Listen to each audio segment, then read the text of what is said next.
हम पढ़ चुके हैं कि पौधों में ज्यादातर तंतु मृत तंतु होते हैं और उनमें से कुछ मजबूती देने के लिए पाइपों का काम करते हैं तो कुछ ईंटों का, और ऐसे ज्यादातर तंतु पूरे पौधे में वितरित होते हैं। मृत तंतु विभाजित नहीं होते हैं, इसलिए पौधों के जीवन काल में बहुत कम तंतु विकसित होते हैं और होते भी हैं तो विशेष स्थानों पर।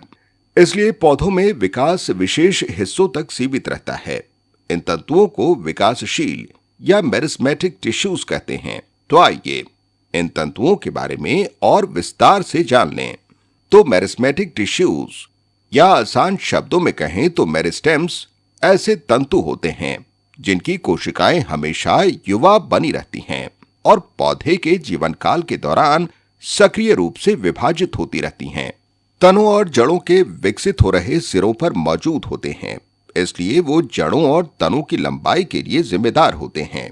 तनों और जड़ों की चौड़ाई या मोटाई यानी गर्थ लैटरल मेरिस्टेम की वजह से बढ़ती हैं। याद रखिएगा, लैटरल मेरिस्टेम को कैम्बियम भी कहते हैं।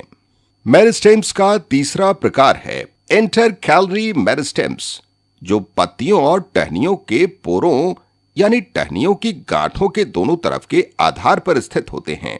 बांस की गांठों पर मौजूद इंटरकैलरी मेरिस्टेम्स ही उसकी शाखा को इतनी तेजी से लंबा होने में मदद करते हैं। कई बार पशुओं के घास चरने से घास की पत्तियों को हानि पहुंचती है। आप नहीं जानते होंगे, पर ज्यादातर घास की पत्तियों के नीचे इंटरकैलरी मेरिस्टेम्स मौजूद होते हैं, जो उन खाई हुई पत्तियों को तेजी से दोबारा उगने में मदद करते हैं। चलिए अब थोड़ी बात इन तंतुओं की संरचना की भी कर ली जाए, क्योंकि ये तंतु बहुत सक्रिय होते हैं। इसलिए आप समझ गए होंगे कि मेरिस्मेटिक टिश्यूज की कोशिकाएं बहुत ज्यादा सक्रिय होती हैं और उनमें डेंस साइटोप्लाज्म होता है, यानी सेल्यूलोज की महीन दीवारें और प्रमुख न्यूक्लियाई, पर उनमें वैक्यूल्स नहीं होते। और इसका भी एक कारण है। मेरिस्टेमेटिक सेल्स जल्दी जल्दी विभाजित होते हैं और नई कोशिकाओं को उत्पन्न करते हैं, इसलिए उन्हें डेंस साइटोप्लाज्म और कोशिका की महीन दीवारों की जरूरत पड़ती है। वैक्यूल्स की वजह से कोशिका विभाजन में रुकावट आ सकती है, क्योंकि उसमें सेल सैप भरा होता है, जो कोशिका को फुलाने और कठोर बनाने का काम करता है। दूसरी तरफ कुछ स्थायी तंतुओं में वैक्यूल्स इतने बड़े हो जाते हैं कि साइटोप्लाज्म और न्यूक्लियस के लिए बहुत कम जगह बचती है। इससे कई बार कोशिका मर जाती है।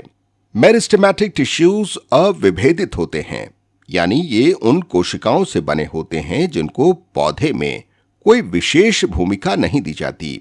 मेरिस्टेमेटिक टिश्यूज से बनी कोशिकाएं एक विशेष भूमिका निभाती हैं और विभाजन की क्षमता खो देती हैं, इसलिए वो स्थायी तंतु बन जाते हैं।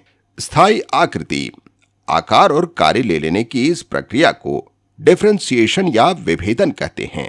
इसलिए याद रखिए, मेरिस्टेमेटिक टिश्यूज से बनी कोशिकाएं ही होती हैं जो विभाजित होना बंद कर देती हैं और उनमें विभेदन होता है ताकि वो अलग तरह के स्थायी तंतु बना सकें। और इस तरह जीवित और मृत दोनों कोशिकाएं पौधों को चलाती हैं। हम अगले पाठ में स्थायी तंतुओं के बारे में और जानेंगे।